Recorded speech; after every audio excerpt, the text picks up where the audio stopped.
Imagine climbing 300 feet uphill in the snow just to get some work done. It sounds strange, but for some Minnesota employees, it's just another day on the job. In tonight's extra, ringing phones, computer glitches, you know the drill, those annoying on-the-job distractions that can keep you from getting your work done. But employees at Two Harbors Outdoor Gear Company have found a way to ditch those distractions and dive right into their jobs. They escaped to a place called The Hut, where they can design and test new products without all the hassles. And tonight, that is exactly where we're heading with KARE 11's Ken Speak. It was quiet, fresh snow. Here and there, the trace of a breeze rattled last summer's maples. This is what has drawn people north.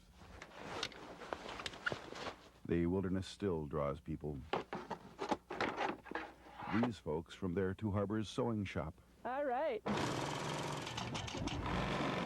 Cool, what you got in your sled? I got a snowboard and a pair of skis. You do? I thought you were kidding. It might appear as if they're going out to play. Playing hooky, if you will. But the owners of that sewing shop were snowshoeing a half mile and climbing nearly 300 feet so they could get some work done. Their destination, the hut. The whole hut is powered by these 4 solar panels. A design hut for high-tech outdoor gear. Fully stocked and equipped with 3 sewing machines, which tend to get a little stiff in the cold. We figured out the quickest way to warm them up is to get them right next to the wood stove.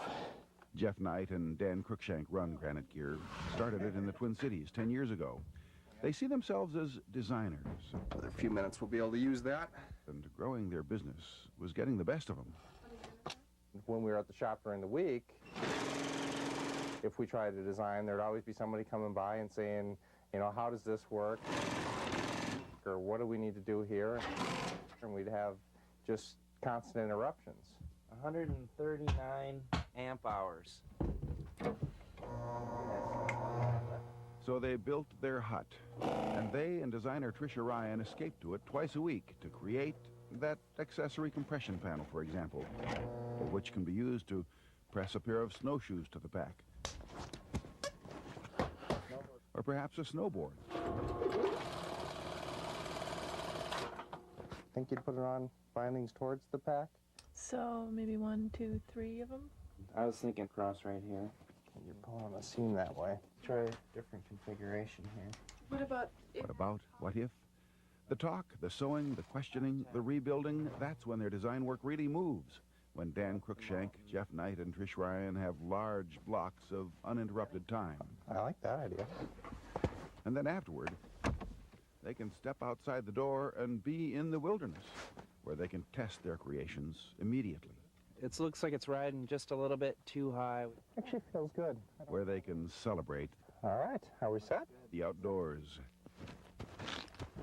Ken Speak, KARE 11 News, near Two Harbors. Granite Gear equipment is currently on display at the Walker Art Center in downtown Minneapolis. The exhibit, called Wild Design, Designs for the Wild, runs through January 5th.